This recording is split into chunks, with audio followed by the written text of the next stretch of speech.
One of the biggest pieces of news to come out of New York Comic Con is the fact that the Ultimate Universe is indeed ending, at least according to Marvel. They've been telling us this for some time now. The Ultimate Endgame messaging has been based around the idea that this is the end. And at New York Comic Con, Marvel repeated this many, many times. Not all of us agree on whether or not this is the real end of the Ultimate Universe, but let's say that Marvel can be taken at their word and that this is the end of the Ultimate Universe. What's next? Because this is where Marvel is making a bunch of their money when it comes to comic sales. All the Ultimate Universe books outsell their mainline counterparts, if there is one. And there's no signs of sales slowing down. So, why is Marvel making this decision? Is it something we think is smart? And what do they do next? I I I don't think it's on face the fact that it's ending. I don't think is smart, and I'm taking that from two perspectives: story wise and business wise. Narratively, it doesn't feel smart because it doesn't feel like of what we've read so far. It is coming to that place. It doesn't feel like we've fully achieved the critical mass that is going to be the big conflict at the end, especially in the lead book, The Ultimates. From a business standpoint, it doesn't seem to make sense because uh if this was just this 2 years, then I don't know that that's what were the legs? What were the intentions? Was it really just to revitalize this and we decide maybe we do something else with some other legacy branding? Because now you've kind of committed a whole group of people to wanting to spend money on this, and that'll there's going to be a vacuum there. I don't think Age of Revelation is going to make up for it. Yeah, I mean, when you posed this question right before recording, my thought was, what lessons can be learned from this? This is under the assumption that it is at face value, it is ending. They're ending it. Um, and honestly, it's hard for me to find any good lessons from it. The reason why it's selling, I think, is that um, they were fresh jumping out on points for people. And I think they were not even just in terms of like, oh, it's a number one, but it's also a number one in a new universe where even a veteran reader is reading this story for the first time. Hmm. And I think there is appeal to that. We see in the Absolute Universe, there is appeal to that from people who maybe aren't as, I guess, energized in the actual comic book buying sphere. So I think that is key, which kind of scares me. I think that also the other thing that jumps out to me is the creator aspect of it. Peach Momoko being able to do whatever she wants on a book is not something they do in the main line. And it's not they've let her have like demon days and all that, but not really take the reins of one of the pillar titles and run with it. She created brand new characters. These are characters that people have really glommed onto. I was looking at the discussion around it after New York Comic Con, and people were sad. People were saying like this was their X-Men in a way, and now it's going away. And I feel for that. So maybe there is if Marvel can really, I guess, get their creators to do what they want creatively and create new things and stick with it. I think this is a very interesting situation because here we have Marvel doing something that people always say they want, which is the idea that stories should end and that I mean, look, the story of Marvel is the longest ongoing story, and that is going to be alienating for some people. And so, giving us a story that has a beginning, a middle, and an end, 2 years, which is a nice length, that'll fit decently on your shelves. That length, um, I think that that is something good for Marvel to have under Yeah. their belt. But it reminds me a lot of Krakoa in the sense that Mm. Krakoa became this thing that people really loved and latched onto, and it created so many new fans. And then it ended, and it feels like there's nothing you could do, no matter how much you loved Krakoa, no matter how many books you bought, no matter, to keep it alive.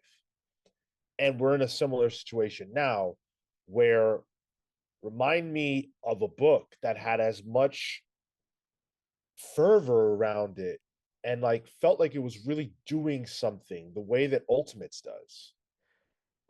And that's going away, and there's nothing we can do to stop it. I cannot remember a Marvel mainline book that has made me feel as seen as Ultimates has. Ultimates is a very modern book, and it's a political book. Whether keep politics out of my comics, shut the fuck up. But it is political in its message. Every issue dealt with something, and that I felt like can't be done in a mainline 616 Marvel book, or at least it won't be done by the current powers that be at Marvel. So it was really refreshing to see because it feels like something I could never get. It's going to be disruptive to the format and expectation and formula in the current universe that they have if they would do that. And, they're trying to do things. One World Under Doom is Sure. maybe an attempt at that.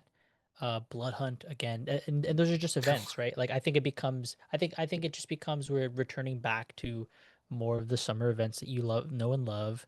It's gonna just be back to meat and potatoes, realistically, because what what else has been teased enough that would allow you for the continuation of anything else? It hasn't, frankly, and it seems like they're more interested in moving on than we are. I don't think they can though. They can't just move on because the way you describe it is they cut it, they end it, and then they just go back to what they were doing before. And I don't think from a business standpoint that makes sense. Sure, they are doing well enough money wise to not really make any changes. But once you get rid of all the Ultimates books, now you're getting rid of all of the higher selling versions of those characters. So right away, even from a business standpoint, that's a no-no. So you have to do something because otherwise I feel like those people will then go to those absolute books that are scratching that itch. If there is some kind of, if there are people that are reading one over the other. So I think they need to do something. I don't think Marvel has felt the need to do anything in a decade. And I don't Yeah. think that there's anything in the current comic book climate that makes them feel like they need to move. I mean, they had a pretty middling, and I would say even below middling New York Comic Con from an announcement perspective, and that is par for the course. Like it didn't even feel like there was any level of urgency to excite us. And I haven't felt there was an urgency to excite us in some time. So to me, I wouldn't be terribly surprised if Marvel let the Ultimate Universe lapse and didn't. I'm confident it's not over, quite frankly. Same. But Yeah. I wouldn't be surprised if they let it lapse and didn't replace it with some new initiative because I'm not sure that they feel the need to. They've got the Marvel Knights stuff, which I'm sure they're very excited about. They've got what did they recently announce? Well, the Spider-Man Death event Spiral. stuff, the Yeah. Death Spiral stuff. So I sort of feel like they're like, we're doing what we do. Well, one of Right. the things we were at the Marvel Next Big Thing panel with CB Cebulski there, and one of the things that jumped out to me is like I'm a Marvel Rivals fan. Right before we were recording this, I was playing the game, but there were people who were asking questions about the comics, and CB's answer was to, "Oh, if you want that experience, you could play Marvel Rivals." That is not an answer. You are the editor in chief of Marvel Comics. Speak to the comics, not to the IP, and that really bugged me as I sat with it. Because they don't care about the comics in that sense. He's literally trying to get you to go to something that's not the comic book because and it feels like it, and this is how I feel Marvel views it or Disney proper. Those are characters, and as long as you're enjoying the character and spending money on the characters, that's good for them. And just so I think you guys both agreed, I think we all agree that I'm not convinced that Marvel isn't going to continue to do something past the Ultimate within the space of the Ultimate universe.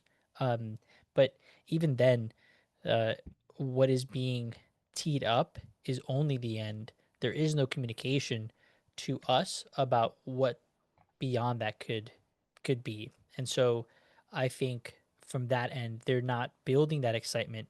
They're not building that fervor because maybe on the back end they thought the end would be cool enough, and now it becomes a business decision to scramble to put something up that goes after and extends the life of this, the same way they did with Krakoa. Their whole thing and how they're trying to sell this endgame thing is that like, oh, you finally get to see creators end a story. We've never done that before. I, I'm not buying it. I guarantee. I don't want to say guarantee.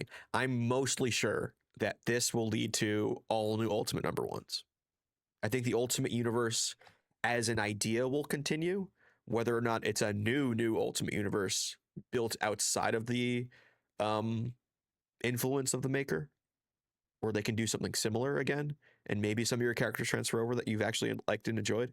I don't know, but I think the Ultimate Universe continues. I wouldn't be surprised if they age these characters up or something, have a whole new crop of creators, like let some time pass, like 5 years, and let's see uh Peter's son, as Venom. He's already matured, he's a little bit older. I mean, they introduced Ultimate Daredevil. Obviously, they have plans for that Yeah, character. Like, Marvel's not fooling anybody, at yeah. least not me in this instance. And even at the panel, there was an allusion to something beyond an Ultimate Universe. They talked about Ultimate Miles, like Mm-hmm. the new Ultimate Universe's Miles being a factor in Ultimate Incursion, or the Right. Ultimate Spider-Man Incursion book. So there are some pieces of the puzzle left to be put together, and I think when we can see the full picture, we'll realize that Marvel's not so insane as we think. No, I don't think they're insane at all. I think they're just doing the Marvel thing, and that's a new number ones. And I think that also new number ones does have a benefit here, in so much that we know the impetus for this Ultimate Universe was, I believe Donny Cates helped work on it. Originally, when he couldn't do it, Chip was the first person they asked to do Ultimate Spider-Man. Then it went to Hickman. So we know the creation of it was tumultuous. All new number ones lets them retool it from the get, and maybe something that's a little more standardized that they can kind of keep things going and get rid of that goddamn monthly thing. I know they were saying, "Oh, look at this good tool that we have for storytelling." I guarantee the writers don't believe in that. I guarantee it's going to stick around. I think that's one of the I won't I read think it. it's I think it's one of the things that they've banked as a selling point is, look, it's reflecting real life here. We're moving in real time, and I think to that end, something like an Ultimate Daredevil will continue with that being like the next wave of something. I agree. I think we're going to get new number ones because that is very much the lesson that Marvel has learned, to pump the numbers to be able to get people on board. And this is a moment for a clean slate. So I think from that business standpoint, of course they're going to do that. It's going to just be, how do they continue to whether or not they've learned lessons from the current storytelling devices in this current universe. I just hate that they're like, "Oh, it's selling well. All parts of it must be good." Yeah, That's just so frustrating. Well, we don't know that. Sure. They're not going to get on stage and say, "Hey, that part sucked," right? We I- will see what they think worked and didn't work in the next iteration of whatever we get. yeah. if Marvel if Marvel's data or internal feelings suggests that it was a good thing to do and the Ultimate Universe is continuing, then we'll definitely see it done. But let's be real. If you look at the way they utilized it, like whether you liked it or not, I certainly didn't. It makes sense because they were counting down to something specific. There sure. would be absolutely no reason to continue with that unless they were setting up another goalpost, which would feel trite because we just did that. Sure. Yeah. Yeah. I just think narratively, just the varied ways writers had to fight against that shows narratively it also doesn't make sense if there's no big bad timer happening. We'll see. I think that right now, these micro lines and these super accessible pocket spaces within comics with shared universes, that's what's in vogue. Yeah. And Marvel cannot be the first company to get out of that game. That doesn't make any sense. They created that game. There's no way they're the first ones out of it. They're not going to leave that money on the table. So if you ask me, by the summertime, we have either a completely new line of Ultimate books or a clear path forward to getting to that next stage of Ultimate books. But I don't think they're leaving that out. Yeah, I'm with you. They can't. It's just too much money on the table. Yeah. They give all that to DC. Yeah, right. The distinguished competition. Exactly. All right. Leave it in the comments. Do you agree? Do you think differently than us on this matter? Would you like to see the Ultimate Universe stay gone, or do you want them to bring it back? Do you think it was perfect as it was? Leave it in the comments. What was your favorite Ultimate book? Thank you for watching. We'll see you in the next one. Take care.